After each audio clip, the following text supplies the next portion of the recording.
If the game that we have now functioned the way it's supposed to, it'd be a great game. This is the Chief Technology Officer for CIG, talking about the company's shift in priorities in a 3-hour-long hanging of their own game, Star Citizen. They address the state of the game and the continual frustrations players have with it, alongside deep explanations of how their systems work and how the company is structured, something most other companies of this size would never do. The ISCs and SELs of late 2024 felt to me like an extension of their marketing team, but this felt like it got back to the roots of these episodes, to share with us, the people funding the game, a real look at where things are in Star Citizen's development. And it's true, this game can be amazing, but oftentimes you get stuck in queue, waiting for an elevator forever, or falling through the planet. This destroys the immersion of the player, giving them whiplash as they're dragged away from the experience, an experience I must add, that you can't get anywhere else.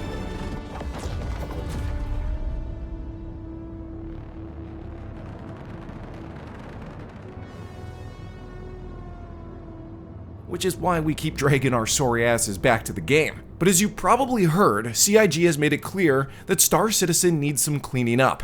Their focus in 2025 is to decouple new features and patches to allow the team to pump out more bug fixes without having to wait on a feature to be complete. They also canceled a free fly recently to focus on bug fixing, which seems to really solidify their commitment to making the game playable over pushing ship sales. Now, focusing on bugs over new features might seem like an obvious choice for most people, but there's a reason they didn't do this in the past. So the question I want to ask today, is this new approach the right approach?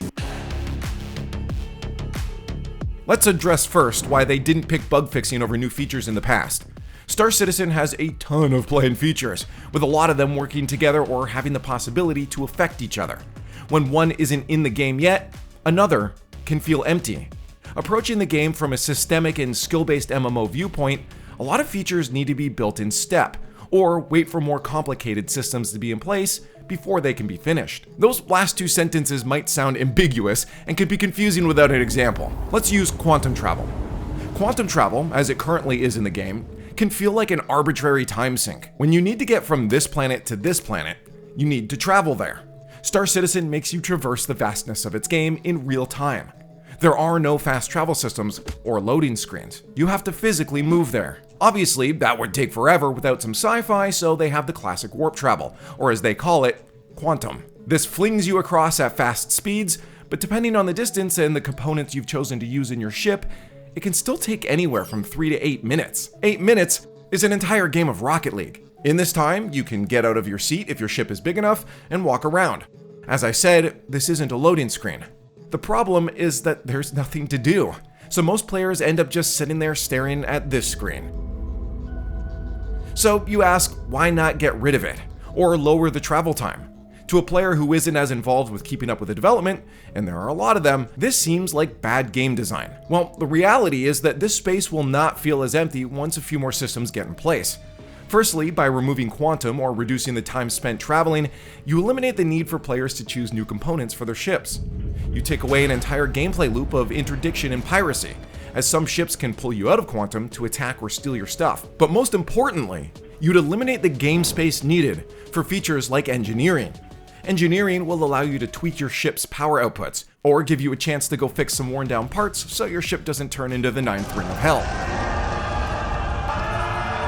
This time can also be used to chow down on some food and drink for your character, and eventually some other bodily functions. It can also be used to prepare equipment for the adventure you're about to go on. So you can see how this time will be used, but in the meantime, it can feel empty and unfinished, because it is. So to bring this back to the question, why does this stop CIG from fixing bugs? It's because fixing bugs on features that are incomplete and may change down the road really does feel like a waste of time. It's like getting an oil change on the car just to be able to drive it over to the scrapyard to get junked. They could implement a new quantum system to allow for faster travel or even a temporary fast travel system, but this would be developing a feature you know will be removed later, taking time away from just building those other features. Not to mention that new feature will likely now come out with its own new set of bugs. So bug squashing only becomes a priority if it makes the game completely unplayable.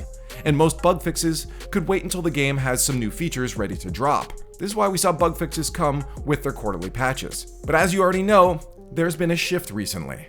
Star Citizen is honestly a lot of fun when it works right. While we still wait on major loops like base building, Gameplay loops like the contested zones, mining, salvaging cargo are all pretty fun experiences, when your cargo doesn't disappear and you don't fall through the floor of an elevator. But this is part of the reason as to why they're shifting. It's all fun until you're ripped out of that moment. I know it's an alpha, so I'm patient with it, but new players are not going to have that same patience. Now, this is just theory crafting, but there is another potential pressing factor, and that's the potential for a drop in players and therefore funding.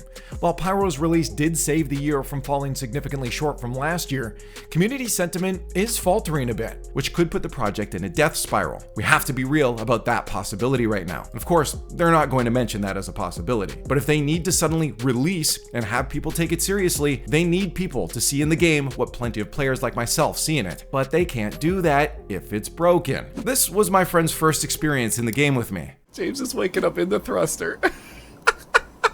Whoa! What the fuck? Ah! Maybach's up! The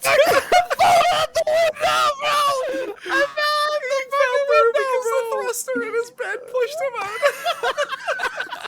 out. Did he spawn somewhere else this time? I think he did. Oh, no. Oh, no. Nope. Oh, no. Oh, there you go. Granted, that was a few years ago, and the game is smoother than it used to be, but these moments still exist for new players. So now we understand why they had a slower bug-fixing cadence before, and that they plan to change this. But how? I'm going to go over what they said they're doing to ensure a smoother experience, and you tell me in the comments if you think this will either convince you to try the game, or if you're a veteran player, if this seems like this will make a difference at all, or if they'll be able to keep up with what they're saying they'll do. Right off the bat, they're increasing bug fixing quotas. Teams will be allotted more time for bug fixing with the aim of addressing the 15 to 30 issues that are most impactful to players. To do this, they made a Joker card system. A Joker card will be implemented to address complex issues requiring specific expertise. This allows for specialized engineers such as physics, audio, graphics, and gameplay experts to be assigned to issues that need their attention. This is part of their resource reallocation. CIG doesn't want to just stick new inexperienced hires on these bug fixes, so they're reallocating resources from new feature development to fixing existing issues that affect the live environment. This means senior engineers and programmers who were previously working on new content, such as base building and resource networks, will now be focusing on bug fixes and stability improvements. That alone sounds scary, and they made it clear it's scary to them as well. Now, this is incredibly scary for us. I'm gonna go on the record and say we have been a feature-driven project since the PE was first introduced in 2015. This means less features, but it means playability. They're also revamping their prioritization when it comes to what they're fixing. They acknowledge that their past prioritization has not always been effective, and that it's necessary to focus on long-term bugs that affect many players. To this end, directors will have the opportunity to flag issues in their domains that need to be solved, creating a list that will influence release criteria. This directors list will ensure that critical issues are addressed, even if they're complex or require significant time investment. That's probably something that scared them away before, is that this bug might take us 6 months to fix. Let's go build something else instead. They also put an emphasis on stability and performance, which can cover so many things like frame rate, loading times, resource utilization, networking, etc., etc. But from your end, it's hopefully mostly going to look like elevators and trams working, because let's be real, those are two of the biggest blockers in the game, and that was directly addressed by Benoit. They also plan to implement maintenance windows for infrastructure changes and upgrades. They're also committing to tackling technical debt that has accumulated over time, which includes refactoring systems that are now incompatible with current technology, such as streaming and server meshing. But the big thing on their side is making sure that they're not context switching too much. Having a developer go in with a Joker card to fix something and then all of a sudden be torn away to fix something else is going to take them out of the flow. It takes time to look at someone else's code base, understand what's happening there, and then fix it or add on to it. If you're moving around people too much, you're going to take a lot longer to get those things done. Long story short, features take low priority, while major bugs like elevators and transit stopping progress take high priority, no matter how long it will take them to fix it. They want to roll into a 1.0 launch in a way that gives their haters nothing to talk about. They may be seeing the funding for this game dropping to a point of unsustainability and need to release the game, but if they release it right now, it will fail. The game is fun, so making it playable and as bug-free as possible will make sure that if a forced release does come out, it'll at least be enjoyable for those new players. So, did CIG make the right call? Overall for me, yes.